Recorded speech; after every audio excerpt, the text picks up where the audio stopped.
आज पढ़ना भाई present indefinite tense. Present indefinite tense, हमारे टेंस 3 प्रकार के होते हैं। कौन कौन से? देखिए, एक होता है प्रेजेंट, प्रेजेंट होता है, फिर होता है पास्ट होता है, और फ्यूचर होता है। प्रेजेंट, पास्ट और फ्यूचर टेंस 3 प्रकार के होते हैं। ठीक है, तो आज हमको बेसिकली पढ़ना है प्रेजेंट। प्रेजेंट पढ़ना है, ठीक है। तो प्रेजेंट में भी, प्रेजेंट के भी 4 पार्ट होते हैं। कौन कौन से ये देख लेते हैं। प्रेजेंट, अब देखिए प्रेजेंट टेंस मतलब प्रेजेंट मतलब वर्तमान, वर्तमान, और टेंस मतलब वाक्य, ठीक है, या काल बोल सकते हैं।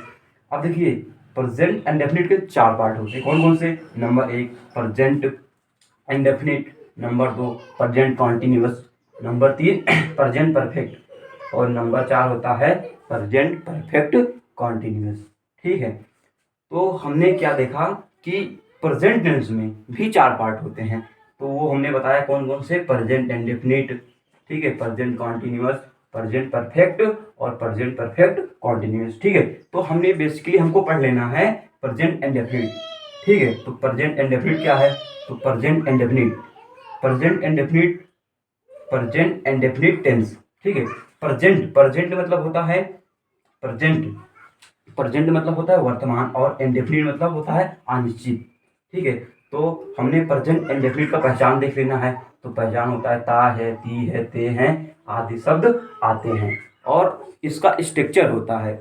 और हम इसको स्ट्रक्चर देख लेते हैं। तो स्ट्रक्चर हमारा है देखिए, सब्जेक्ट प्लस वर्ब, वर्ब की फर्स्ट फॉर्म में यस या es, object plus other verb.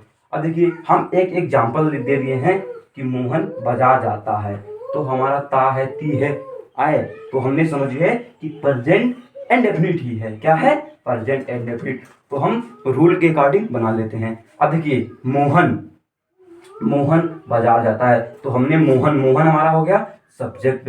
ठीक है, तो हमने मोहन को सब्जेक्ट लिख लिया। और उसके बाद वर्ब, मोहन के द्वारा क्या किया जाता है? जाने का कार्य किया जाता है, तो जाना का क्या होता है? गो। और मोहन एक वचन है, तो एक वचन है, तो इसलिए ईएस बढ़ गया। ठीक है, तो हमने ईएस बढ़ा दिया। ठीक है, टू कहाँ जाता है? मार्केट। तो ये हमारा कंप्लीटली वाक्य हो गया। ठीक है, अब अभी तक ने हमने देखा अफर्मेटिव सेंटेंस। अब आते हैं भाई हम निगेटिव सेंटेंस। किस पे? Negative sentence. ठीक है, तो निगेटिव सेंटेंस, अब इसका इसका जो है स्ट्रक्चर देख लेते हैं। तो सबसे पहले सब्जेक्ट डू या डज, डू या डज नॉट, ठीक है, डू नॉट या डज नॉट, प्लस वर्ब की first form object plus other verb. ठीक है, तो अब देखिए इसी सेंटेंस को हमने निगेटिव में ले लिया है। तो निगेटिव में क्या ले लिया है? तो मोहन बाजार नहीं जाता है। तो ये बताइए हमें कि मोहन बाजार नहीं जाता है, यानी कि नहीं, इसमें नकारात्मक यानी कि निगेटिव वाक्य है। तो हमने निगेटिव सेंटेंस में क्या लिया था? तो अब इसमें हमने एक एग्जाम्पल ले लिया। हम इस एग्जाम्पल के माध्यम से आप लोग को समझाने का कार्य करते हैं। ठीक है, तो मोहन, तो हम सबसे पहले इसमें क्या लेंगे? सब्जेक्ट। तो सब्जेक्ट हमने ले लिया, सब्जेक्ट मोहन ले लिया, मोहन। और फिर अगर एक वचन मतलब सिंगल नंबर, तो हम क्या लेना है? डज लेना है। तो मोहन एक वचन है, तो डज ले लिया, डज नॉट। अब वर्ब क्या है? गो, गो टू मार्केट।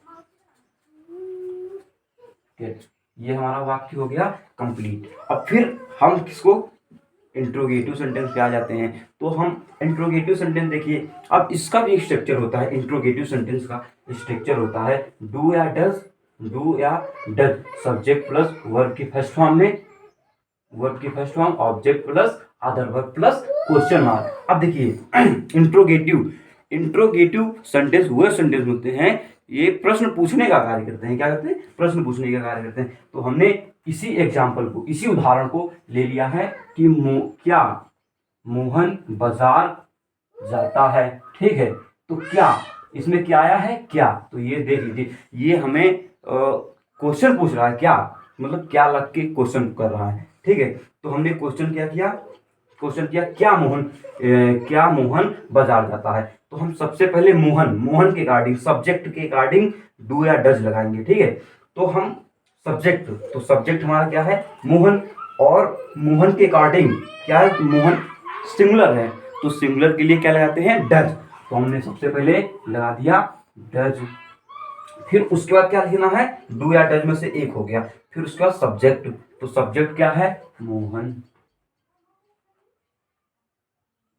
लिख दिया, ठीक है। और वर्ब क्या है, जाना, क्या है, जाना, मतलब गो, ठीक है, गो कर दिया। फिर ऑब्जेक्ट कहाँ जाता है, गो टू मार्केट, ये हमारा, और प्लस क्वेश्चन मार्क, ये हमारा वाक्य हो गया कंप्लीट। फिर उसके बाद हम आते हैं, मैंने फिर से उदाहरण ले लिया है, सचिन खाना खाता है।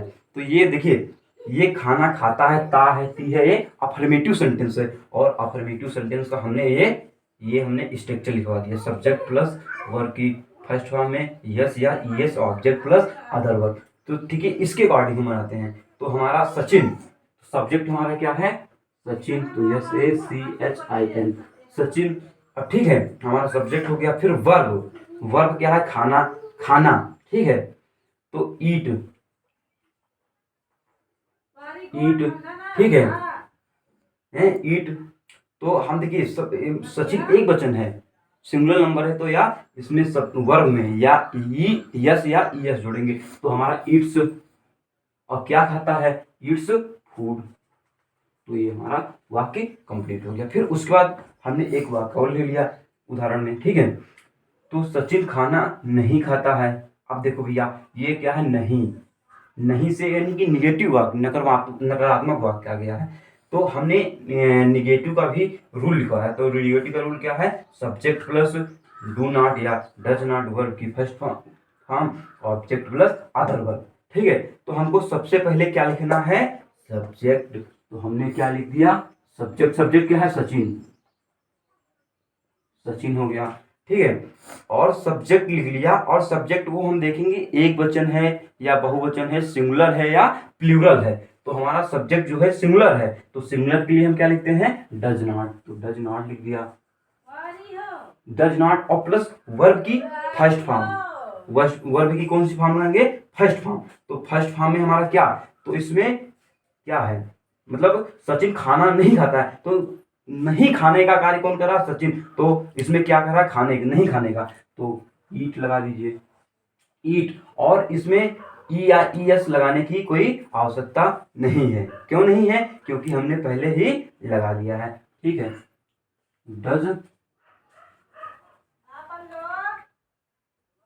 Does not